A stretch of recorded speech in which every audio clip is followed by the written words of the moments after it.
Hey, this is Jeremy, and it's time to talk about Wake Up Dead Man, a Knives Out mystery. Now, who wants to go first?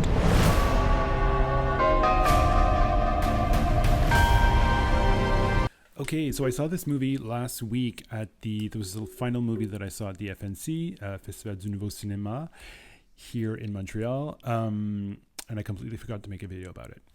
It is coming out on Netflix on December 12th. And I think in theaters like for a few weeks before that. It is the third installment in Rian Johnson's Knives Out franchise. So it's a mystery. Someone gets killed, and we have to find out who did it. Led by Daniel Craig, who plays Benoit Blanc, a private detective. And I think in the second movie we find out that he's gay. But this movie stars Josh O'Connor, Glenn Close, Josh Brolin, Jeremy Renner, Mila Kunis, Kerry Washington, Andrew Scott, Kaylee Spaney, Thomas Hayden Church, Jeffrey Wright, and Bridget Everett. So the main character is the priest played by Josh O'Connor. The story takes place in a church, so the people that work there and the people that attend that church. And Josh O'Connor was sent there like as a punishment to the church that's led by Josh Brolin. And then, I don't think this is a spoiler, I think it's in the trailer, but Josh Brolin dies. And then we have to find out who committed the crime. What's fun about and I honestly, I don't remember how, I remember who died in the first movie. I don't even remember who died in the second movie.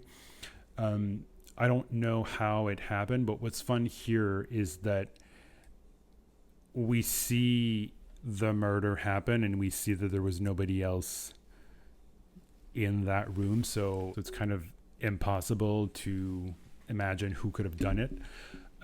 Every character in the movie is in the same room, but like Josh is to the side. So yeah, it feels kind of crazy that like we have to find out who did it when clearly nobody else was present. I remember really I liked this movie. It was fun. It was a bit long, but it was fun. It's a bit darker, I think, than the other ones. I remember liking Knives Out a lot. Glass Onion, which is Knives Out 2, I thought it was like a CGI nightmare, so I didn't really enjoy that one as much. I liked this one more than the second one. But it's weird because a few weeks ago we were talking about this franchise with a friend and they mentioned Daniel Craig and I was like, oh yeah, Daniel Craig is in these movies. Like, to me, these movies are about the cast. Like, when I think of them, I don't even think about Daniel Craig for some reason. Yeah, so he's there, but the lead is Josh O'Connor and he's amazing as always. I think because I also saw The Mastermind last week. So I think I'm ready to say that Josh O'Connor is one of the greats. I think he is always amazing. His accent in this is perfect. And he had a different accent in The Mastermind, but like his American accents are amazing. Glenn Close is also fantastic. Everyone else is just okay. Like Josh and Glenn have the biggest roles, and then Daniel, but then everybody else is just mostly small stuff. And Mila Kunis did not need to be in this movie. Yeah, Glenn is great. She has like a bigger scene, monologue-ish towards the end, but it's mostly like expository stuff. So like, I don't know. I've heard some rumblings online that she could potentially get a Best Supporting Actress nomination. That will not happen. And having seen the movie, I don't think I would even want it to happen.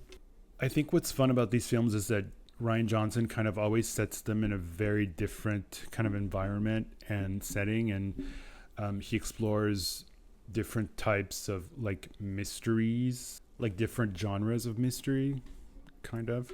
I think, did the first Knives Out get a screenplay nomination? I think it did, but this, I don't think that will happen. People are going to love it when it comes out on Netflix. Everybody's going to be talking about it. It has some fun visuals. Yeah, I only saw this last week, but it feels so far away. Yeah, it's good. So I think like my ranking of the Knives Out mysteries: Knives Out first, Wake Up Dead Man second, and Glass Onion third. So check this out on Netflix. I don't like it's coming out in theaters like for a week or two beforehand, but I don't think it's worth seeing in a theater. I mean, I guess you're seeing it with an audience that are going to be laughing and screaming, but like you can wait to watch this at home. I believe I gave this 3.5 stars on Letterboxd. So yeah, I'm a Josh O'Connor fangirl. Bye. What is truth? We don't know that. We don't. What exists? Does any of this exist?